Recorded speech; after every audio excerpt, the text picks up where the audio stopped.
இது மகிமை நேரம். கர்த்தருடைய பரிசுத்தமான நாமத்துக்கு ஸ்தோத்திரம்.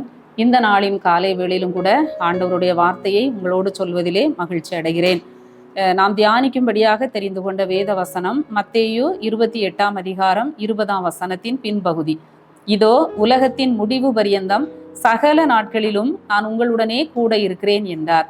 இதோ உலகத்தின் முடிவு பரியந்தம் சகல நாட்களிலும் நான் உங்களுடனே கூட இருக்கிறேன் என்றார். ஆண்டவராகிய இயேசு கிறிஸ்து மரித்து ஆண்டவர் உயிரோடு எழுந்த பின்பு 40 நாளளவும் தன்னுடைய சீஷர்களுக்கு தம்மை உயிரோடு இருக்கிறவராக அவர் காண்பிக்கிறார். இறுதியாக அவர் பரலோகத்திற்கு எடுத்துக்கொள்ளப்படுவதற்கு முன்பாக தன்னுடைய சீஷர்களை 11 சீஷர்களும் கலிலேயாவிலே இயேசு தங்களுக்கு குறித்திருந்த மலைக்கு போனார்கள்.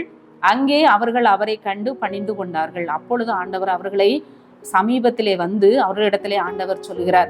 அதுக்கு முந்தின வசனத்தை நம்ம பார்க்கிறோம். கடைசியாக சொல்கிறார், இதோ உலகத்தின் முடிவு பரியந்தம் சகல நாட்களிலும் நான் உங்களுடனே கூட இருக்கிறேன். ஒருவேளை ஆண்டவர் பரலோகத்திற்கு அவர் கடந்து சென்றாலும், சரீர பிரகாரமாக நான் உங்களோடு கூட இல்லாவிட்டாலும், நான் பரிசுத்த ஆவியானவராக எப்போதும் உங்களோடு இருக்கிறேன், நீங்கள் கலங்க வேண்டாம், திகைக்க வேண்டாம், பயப்பட வேண்டாம் என்று சொல்லி தன்னுடைய சீஷர்களை ஆற்றி தேற்றி அவர் கடந்து செல்கிறதை நாம பார்க்கிறோம். இன்றும் ஆண்டவர் நமக்கு கொடுக்கிற நல்ல வார்த்தை, நான் உலகத்தின் முடிவு பரியந்தம் சகல நாட்களிலும் நம்மோடு இருப்பேன் என்று சொல்லி ஆண்டவர் வாக்கு கொடுக்கிறார். இந்த காலை வேளையிலும் கூட நாம் யோசித்து கொண்டிருக்கலாம், நான் தனிமையாக இருக்கிறேனே, எனக்கென்று யாரும் இல்லையே, என்னை நேசிப்பதற்கு, என்னை அன்பு செலுத்துவதற்கு, என்னை விசாரிப்பதற்கு யாரும் இல்லையே என்று சொல்லி ஏங்கி கொண்டிருக்கலாம். மனதிற்குள்ளாக ஒருவேளை வீட்டில் எல்லாரும் இருந்தாலும் எனக்கு ஒரு தனிமை உணர்வு இருக்கிறது என்று சொல்லி ஏங்கி கொண்டிருக்கலாம். ஆண்டவர் சொல்கிறார், உலகத்தின் முடிவு பரியந்தம் சகல நாட்களிலும் நான் உங்களுடனே இருக்கிறேன் என்று ஆண்டவர் சொல்லுகிறார். எவ்வளவு ஒரு மகிழ்ச்சியான ஒரு வார்த்தை! யாராவது அப்படி சொல்ல முடியுமா?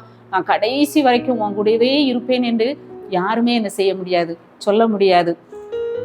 ஒரு ட்ரெயின்ல ஓடிக்கொண்டு இருக்கிற ஒரு ட்ரெயின்ல ஒரு பர்ஸு கீழே கிடந்துச்சான். அதை அந்த டிக்கெட் பரிசோதகர் எடுத்து இது யாருடையது என்று சொல்லி அவர் கேட்கிறார்.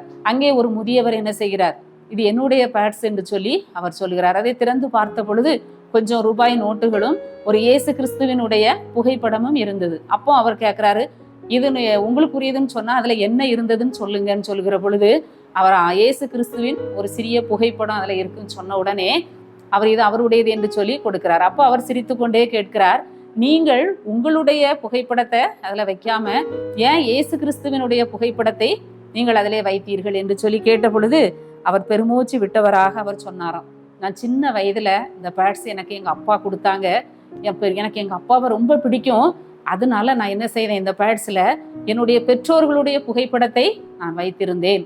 அதுக்கப்புறம் நான் இளைஞனான போது அந்த படத்தை எடுத்துட்டு என்னுடைய புகைப்படத்தை நான் அதில் வைத்திருந்தேன். அப்புறம் எனக்கு திருமணம் ஆன போது அந்த படத்தை எடுத்துட்டு என்னுடைய மனைவியின் அழகான புகைப்படத்தை வைத்து அவளுடைய அழகை ரசித்தேன். அதன் பிறகு எனக்கு மகன் பிறந்த பொழுது என்னுடைய மகனுடைய புகைப்படத்தை அதிலே வைத்து நான் மிகவும் ரசித்து கொண்டிருந்தேன். இப்படிப்பட்ட சூழ்நிலையிலே பல வருடங்களுக்கு முன்பாக எனக்கு என்ன செய்தான், என்னுடைய பெற்றோரை நான் இழந்துட்டேன். திரும்ப அதுக்கப்புறம் என்னுடைய மனைவியை நான் இழந்துட்டேன். திரும்ப என்னுடைய மகன் திருமணமாகி அவனுடைய குடும்பம்தான் சொல்லி என்னை விட்டு தூரமாக போய்விட்டான். இப்போ எல்லாரும் என்னை விட்டு என்ன செய்துட்டாங்க, யாரையெல்லாம் நேசித்தேனோ எல்லாரும் என்னை விட்டு போயிட்டாங்க. ஆனா இந்த இயேசு கிறிஸ்து மட்டும்தான் என்னை விட்டு என்ன செய்யல, போகல. அதனால அவருடைய புகைப்படத்தை நான் வைத்திருக்கிறேன். என் காலத்தெல்லாம் வீணாக்கிட்டேன். இது எனக்கு முதலே தெரிந்திருந்தா நான் இன்னும் அவரை நான் அதிகமாக நேசித்திருப்பேன், அதிகமாக நான் அவருக்கு உழைத்திருப்பேன், அவருடைய பணியை செய்திருப்பேன். இப்பந்தான் எனக்கு புரியுது, எல்லாருடைய அன்பும் மாயை என்று சொல்லி இப்பந்தான் எனக்கு புரிகிறது என்று சொல்லி அவர் கண்ணீர் விட்டாராம். ஆம், ஆண்டவர் மேல நம்முடைய நம்பிக்கையை வைக்க வேண்டும். ஆண்டவர் சொல்லுகிறார், நான் எல்லா நேரங்களிலும் எல்லா காலங்களிலும் நான் உங்களோடு கூட இருக்கிறேன் என்று சொல்லி ஆண்டவர் வாக்கு கொடுக்கிறார். ஆம், நாம் சின்ன பிள்ளைகளாக இருக்கும்போது பெற்றோரோடு நம்ம மிகவும் பாசமாக, அன்பாக, ஐக்கியமாக நம்மோடு இருப்பாங்க.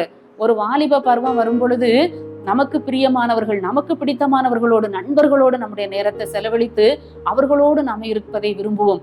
திருமணமான பிறகு நம்முடைய கணவன், மனைவி, பிள்ளைகள், குடும்பம் என்று சொல்லி நாம் அவர்களோடு நாம் ஐக்கியமாக இருப்போம். ஆனால் வயது ஆக ஆக எல்லாராலும் நாம் தனித்து விடப்பட்ட ஒரு சூழ்நிலை வருகிற பொழுது நாம் என்ன செய்கிறோம்? கலங்கி போகிறோம்.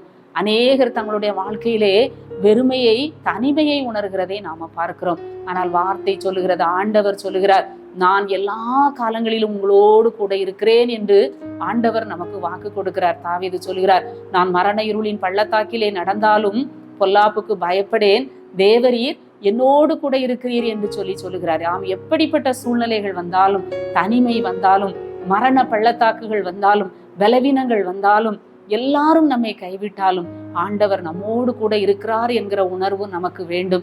எல்லா சூழ்நிலையிலும் ஆண்டவர் நமக்கு போதுமானவராக நம்மோடு கூட இருக்கிறார். கடைசி வரைக்கும், இறுதி வரைக்கும் ஆண்டவர் நம்மோடு கூட இருக்கிறார். அந்த ஒரு மகிழ்ச்சியிலே, அந்த ஒரு சந்தோஷத்திலே தாவீதை போல நான் எந்த சூழ்நிலையில் இருந்தாலும் கர்த்தர் என்னோடு இருக்கிறார் என்று சொல்லி நாம் நம்முடைய நம்பிக்கையை கர்த்தர் மேல வைக்கிற பொழுது ஆண்டவர் நம்மை பலப்படுத்துகிறார். அவருடைய கோலும் அவருடைய தடியும் நம்மை தேற்றுகிறது.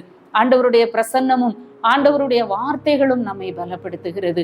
அந்த காலை வேளையிலே ஆண்டவரை, நீர் என்னோடு கூட இருப்பதற்காக உமக்கு நன்றி என்று சொல்லி நாம் ஆண்டவருடைய முகத்தை நோக்கி பார்ப்போம்.